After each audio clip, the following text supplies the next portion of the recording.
The average American home today has more square footage, more appliances, more storage, and more cleaning products than any household in the 1950s ever dreamed of.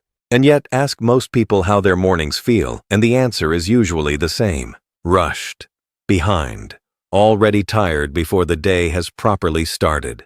The kitchen has last night's dishes in it. The laundry is somewhere between the machine and the floor. Breakfast is whatever can be found in under 3 minutes. And the whole home, feels like something that is always catching up, never ahead. That is what makes the 1950s Housewife's schedule so hard to believe when you actually look at it. She did not have a Roomba. She did not have a meal kit arriving on the porch. She did not have 17 different sprays for 17 different surfaces. What she had was a sequence, a daily rhythm so well built that the home stayed ahead of the mess instead of behind it. And it started before anyone else in the house had opened their eyes. If the way older women ran a household with almost nothing wasted is the kind of story that makes you stop and think, subscribe before we go any further. This channel is built around the kind of knowledge that used to pass from one woman to another across a kitchen table, and a great deal of it is worth remembering. The alarm did not go off at 7. In most 1950s households, the housewife was up between 5:30 and 6. Not because she was punishing herself, not because she had read a productivity book. She was up early because the morning had a sequence, and that sequence required a head start. The first thing was not coffee. The first thing was the face. A quick wash with cold water, sometimes a dab of cold cream wiped clean with a cotton cloth, and then whatever simple routine she kept at the bathroom sink. This was not vanity. It was a signal to herself that the workday had begun. She was dressed and presentable before the children came downstairs. In many homes, that meant a house dress or a clean apron over her clothes, practical but put together. The standard was not glamour. The standard was readiness. The kitchen came next, and the kitchen had its own morning order. The stove was the first thing lit. If she was making oatmeal, it went on early and cooked slowly. If breakfast was eggs, the pan was out and waiting. The coffee, percolated, not brewed from a pod, was started immediately and left to do its work while she moved. The table was set before anyone sat at it, not after people arrived and started asking for things. Before. Plates, cups, silverware, a small pitcher of juice if there was one. The table being ready before breakfast was not a courtesy. It was a system. It meant that when the children and husband came downstairs, the morning did not have to be organized on the spot. The morning was already organized and ready for the family. Breakfast in the 1950s was not optional, and it was not casual. It was a sit-down event, even on weekdays. Oatmeal, toast, eggs, maybe a sliced piece of fruit. Simple food, but food that was made and served at the table. The family sat together, they ate. And when they left, husband to work, children to school, the kitchen was used but not wrecked. Because she had cooked simply and cleaned as she went, the aftermath was manageable. A few plates, a pan, the percolator. Nothing that took more than 15 minutes to return to order. That 15-minute kitchen reset after breakfast was one of the most important habits in the whole day, and it is one of the habits that has almost completely disappeared. The dishes were washed immediately, not left in the sink to wait. Not stacked in a dishwasher to be dealt with later, washed, dried, and put away before she moved on to anything else. The counter was wiped, the stove was wiped, the table was cleared and wiped. And then the kitchen was closed, meaning no one was standing in it picking at leftovers or leaving cups on the counter, while she moved to the next room. This is the part that takes some sitting with. The kitchen was finished before 8 o'clock in the morning, not just tidied, finished, ready for lunch. That single habit, closing the kitchen completely after each meal before moving to the next task, meant she never faced a kitchen that had accumulated hours of mess. She faced a kitchen that had accumulated one meal's worth of mess. That is a completely different problem.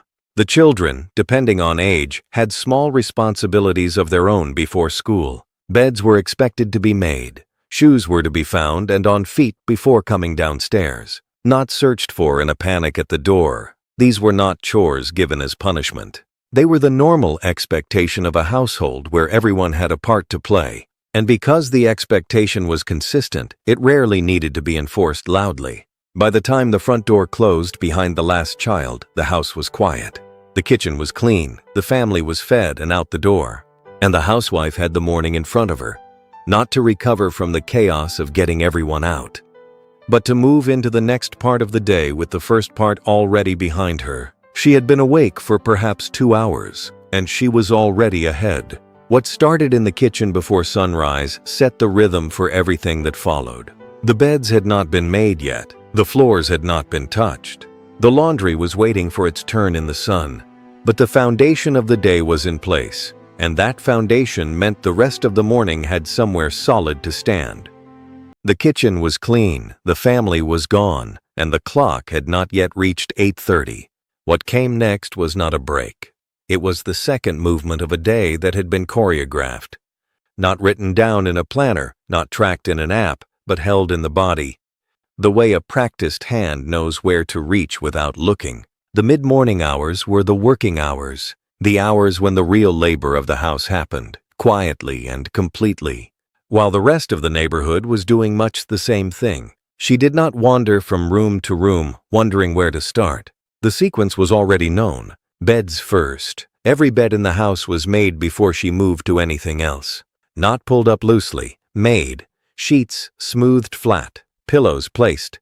The bedspread or blanket folded back over the top with some care. This took longer than most people today spend on it because it was done properly, but it did not take long in the grand scheme of the morning. A practiced hand can make a full bed in under 4 minutes. 2 bedrooms done in under 10. The reason beds came first was not aesthetic, though a made bed does change how a room feels immediately. The reason was sequential. Once the bedroom was done, it was done. She did not return to it. It did not deteriorate through the day the way a kitchen or a living room might. Making the beds first closed the bedrooms off from the morning's list and let her move forward without carrying them behind her. From the bedrooms, she moved to the bathroom. The 1950s bathroom was small, 1 bathroom in most homes, shared by the entire family. And that 1 bathroom was cleaned every single day. Not scrubbed top to bottom every day, but wiped, rinsed, and reset. The sink was wiped after the morning rush. The mirror was cleared of any fog or smudge. The toilet was given a quick pass with a brush. Towels were straightened or replaced. The whole process, done daily, took perhaps 8 minutes. Because it was done every day, it never became a project. There was no moment in that household where someone stood in the bathroom doorway and felt a wave of reluctance about what needed to happen in there. The work was small because it was never allowed to accumulate. That principle, daily maintenance preventing the need for periodic rescue, ran through every room in the house. Laundry had a day, or part of a day, depending on the week. In many 1950s homes, Monday was wash day. It had been wash day for generations before that, and the habit held because it made sense. Doing the laundry on a fixed day meant it was never a question of when. It was not added to a mental list and carried through the week as an unresolved task. It happened Monday, everyone knew it. The machine, a wringer washer in many early 1950s homes, a top loader in later years, was loaded and started while she did other things. Laundry in that era required more physical attention than loading a modern machine and walking away. Clothes had to be fed through the wringer, sorted carefully, and hung. Line drying was the standard. Clothes went up on the line in the backyard in the morning and came down in the afternoon. This was not a romantic habit. It was the only option available, and it produced results. Sun-dried sheets that smelled like outside. Clothes that lasted longer because they were not being tumbled with heat repeatedly. The physical act of hanging and retrieving laundry added movement to a day that already had plenty of it. On non-laundry days, the mid-morning still had its rhythm. Floors were swept or mopped on a schedule. Rugs were beaten. Surfaces were dusted. Not every surface every day, but there was a rotation. And because the rotation existed, nothing waited long enough to become a problem. Do you remember a grandmother or mother who always seemed to have the house under control before lunchtime? Who you could arrive at unexpectedly, and the home was simply ready. That was not luck, and it was not an unusual talent. It was a sequence repeated so many times, it had become invisible. The living room was kept, not cleaned. There is a difference. Cleaning is what you do when something has been allowed to go wrong. Keeping is what you do to prevent it from going wrong in the first place. The living room in a 1950s home was straightened every morning. Cushions back in place, newspapers folded or discarded.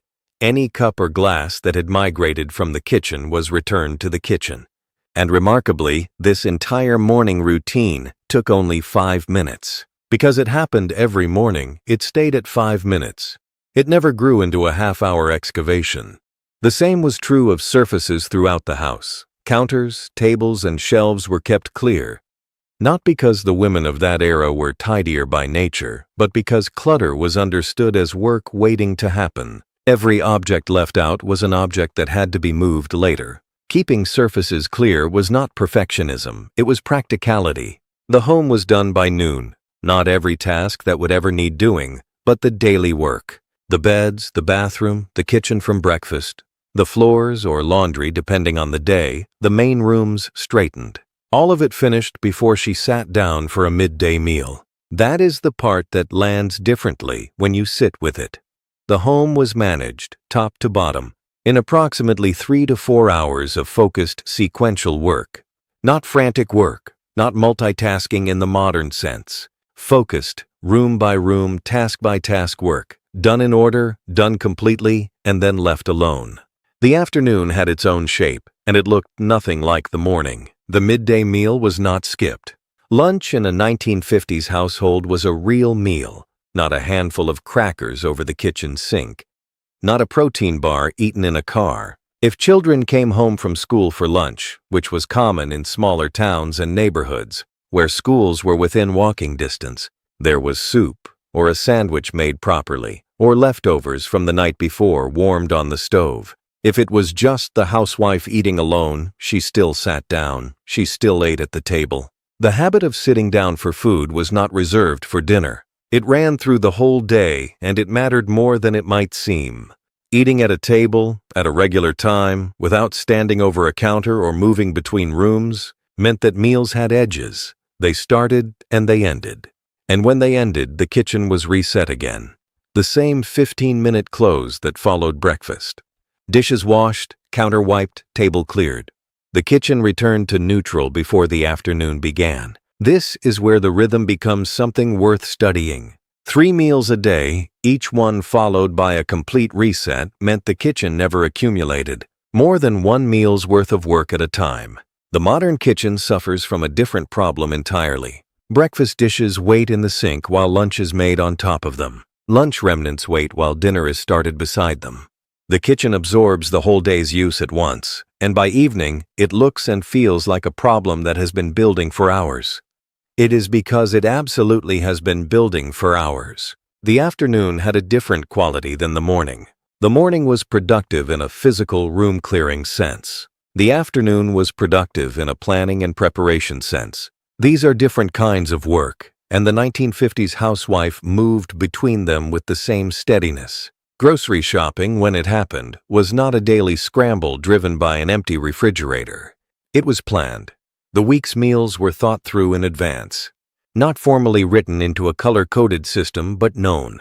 She understood what the family would eat, what she had, and what she needed. The shopping list was made before she left the house, and she bought what was on the list.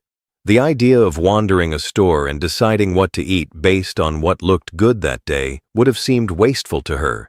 Wasteful of money, wasteful of time, and wasteful of the food already sitting at home waiting to be used. When did your family stop planning meals for the week and start deciding at 5 o'clock what tonight might be? For many households, that shift happened quietly over decades, and the result shows up every evening in the form of stress, takeout, and a refrigerator full of ingredients that never quite became a meal. The grocery store in the 1950s was also a different kind of errand. Smaller stores, fewer options, and prices that required real attention. Stretching a food budget was a skill. Knowing how to use the whole chicken, how to turn Sunday's roast into Monday's soup, how to make a small amount of meat go across several meals. These were not tips from a frugality blog. They were the normal expectations of running a household on a fixed income where waste was simply not an option. The afternoon also held the preparation window. Between roughly 2 and 4 o'clock, before the children returned from school and before the husband arrived home from work, there was a window. And that window was used deliberately. Dinner was started in the afternoon, not at 6 o'clock. A roast that needed 2 hours in the oven went in at 4. A stew that improved with a long simmer was put on at 3:30. Bread, if she baked it, had been rising since midday. This was not a romantic detail about the era. It was practical scheduling. Starting dinner early meant dinner was ready when the family was hungry, not still cooking while everyone stood in the kitchen asking when they would eat. The afternoon window was also when she reset herself. This is the detail that surprises people the most, and it is worth slowing down for. Before her family came home, the 1950s housewife changed her clothes if needed, fixed her hair, and freshened her appearance. Not because she was performing for an audience, not because she feared judgment. She did it because the shift from the working part of the day to the family part of the day was a real transition, and she marked it. The apron came off, a clean dress or a fresh blouse went on. Her lipstick, often the only cosmetic she wore daily, was reapplied. The women who kept this habit described it in practical terms. The day had 2 halves. The first half was work. The second half was family. Changing clothes was a way of moving from one to the other with intention. It also sent a signal, to herself more than anyone else, that the hard physical labor of the morning was finished, and a different kind of presence was now required. The house was ready before anyone walked through the door. This was the quiet achievement of the afternoon. The main rooms were already in order from the morning. The kitchen was clean from lunch. Dinner was underway. The smell of something cooking had already settled into the hallway. When the children arrived home from school, they walked into a home that was calm. Not perfect, not magazine-staged, calm. There was a place to put their school things. There was a snack if they needed one. There was a mother who was not in the middle of a crisis, because the day had been managed in a sequence that prevented crises from stacking up.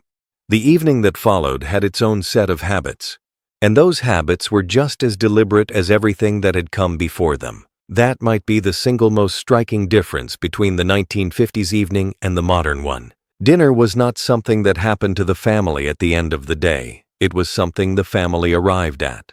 The food was ready. The table was set, properly set, the same way the breakfast table had been set that morning, with plates and silverware in place before anyone sat down.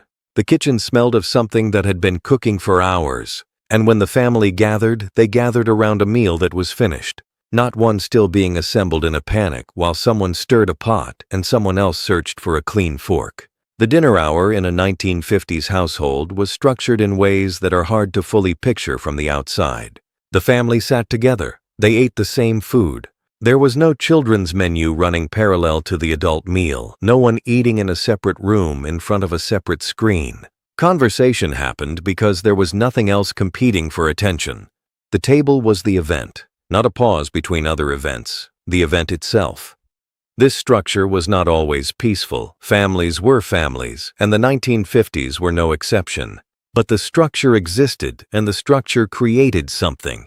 Children learned table manners not from being instructed in table manners, but from sitting at the table every night and watching how it was done. They learned what a meal looked like, what a shared evening looked like, and what it meant to sit still long enough to finish a plate of food with other people. The kitchen closed after dinner. This is perhaps the habit that carries the most practical weight of any in the whole day, and it is the one that has most completely vanished from modern homes. After dinner, the dishes were washed, the table was cleared and wiped. Leftover food was stored, wrapped carefully, placed in the refrigerator or the cool of the pantry, already thought of in terms of tomorrow's lunch or the next evening's soup. The stove was wiped down, the counters were cleared, and then the kitchen was closed for the night. Closed meant closed. No one came back into the kitchen at 9 o'clock for a bowl of cereal. No one stood in front of the open refrigerator at 10, looking for something to pick at. The kitchen had opened in the early morning, served 3 meals and cleaned up after each one, and now its day was done. The family understood this without it being announced, because it had always been this way. The practical consequence of a closed kitchen is one that takes a moment to appreciate fully. Waking up the next morning to a kitchen that is already clean is a completely different experience than waking up to a kitchen that carries the remains of the night before. The 1950s housewife never started her day walking into a sink full of last night's dishes because last night's dishes had been dealt with last night. Her morning sequence could begin from a clean starting point every single day. That clean starting point was not luck. It was the closed kitchen, repeated every evening without exception. The evening reset was the morning's foundation. After the kitchen was closed and the children were in bed, there was a short pass through the main rooms of the house. Not a deep clean, a reset, cushions back in place. Any stray items returned to where they belonged. Shoes lined up near the door. School bags checked and set out for tomorrow. The living room returned to the state it had been in that morning after she had straightened it. This evening reset took perhaps 10 to 15 minutes. It was quiet work, done while the house settled into the end of the day, and what it produced was a home that was ready for tomorrow before tomorrow had arrived. She was not leaving the evening's disorder for the morning version of herself to deal with. She was closing the day completely. There is a reason this felt different from modern evenings, and the reason is simple. The modern evening tends to absorb everything the day did not finish. The dishes from breakfast that were never washed, the laundry that moved from machine to couch and stayed there, the surfaces that accumulated through the day and were never touched. By evening, the home reflects every deferred task from the previous 12 hours, and the weight of it is real. Sitting in a room that still holds the unfinished business of the day is not restful, even if no one says so out loud. The 1950s housewife sat down in the evening in a home that was done. Not tomorrow's home, tonight's home, already done. Which part of her day would be hardest to rebuild in yours? That is not a rhetorical question. The morning start, the closed kitchen, the afternoon preparation window, the evening reset. Each one of these habits is simple in isolation. None of them require special equipment. None of them cost anything. What they require is sequence. The decision to do things in a particular order, at a particular time, consistently enough that the order becomes the rhythm, and the rhythm becomes the result. She was not remarkable. She was not working harder than the people who came after her. She was working inside a structure that had been built carefully and maintained daily. A structure that kept the home ahead of its own disorder rather than always running behind it. The schedule was not the burden. The schedule was what made everything else lighter. That does not mean her life was easy, or that the era she lived in offered her the choices and freedoms that came later. It did not, and that is worth saying plainly. For many women, the same routine that kept the home running also kept them inside it, with little room for anything else. The point is not to go back. The point is to look at what the rhythm produced and ask which parts of it still make sense. Not as a full return to a life that no longer exists, but as a quiet habit here, a small sequence there, rebuilt in a home that needs it.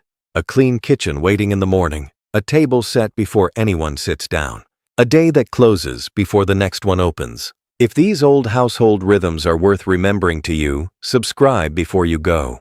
There are many more habits from the women who kept ordinary homes running with almost nothing wasted, and the next story is already waiting.